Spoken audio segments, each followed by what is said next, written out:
Manuel here, he's doing very well. And I tell him not to be proud, but he doesn't like to say anything. He is too self-defecating.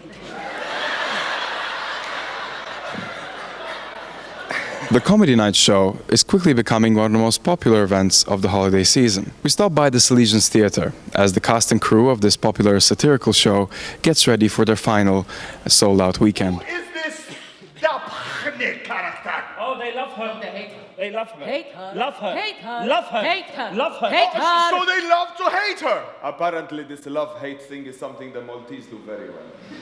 But do they listen to her? Yes, very much. Then we will hire her. No, she's already on a jihad of her own.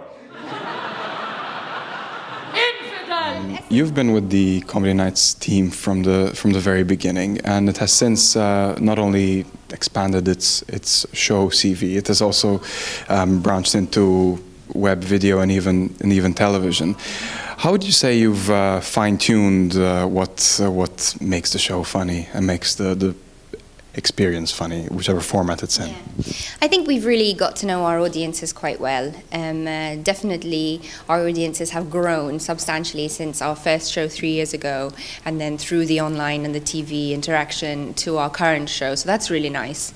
And people are really vocal about what they like, so I think our writers, including Steve Healy and Chris Dingley, I think they really have learned what our audiences want and how to give them that. So we've fine-tuned, I think, in the way that we know the mix now. So there has to be enough politics, not too much.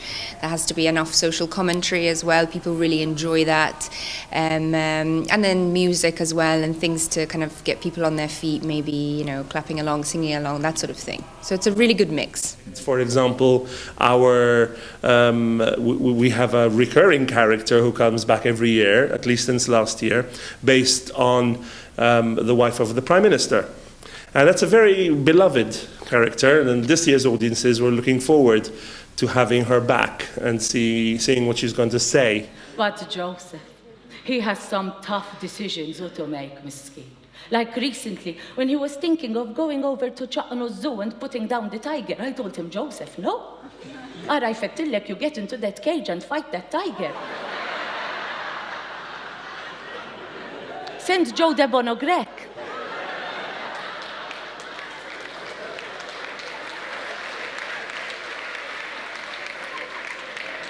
Dak jifqaw żgur.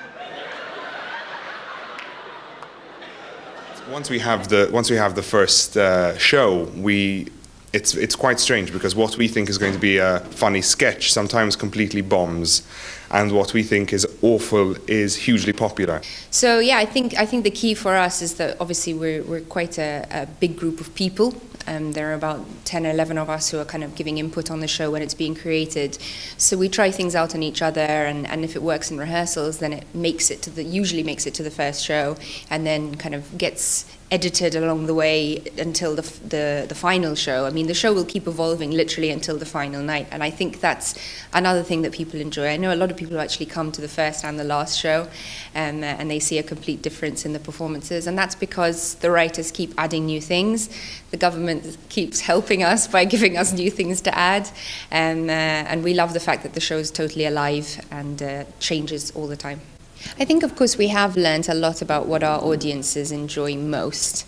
The writers, which include Steve Healy and Chris Dingley, have really fine-tuned what it is that they like to inject into the...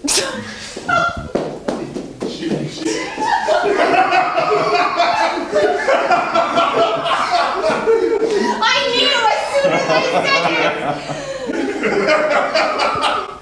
What are we focusing on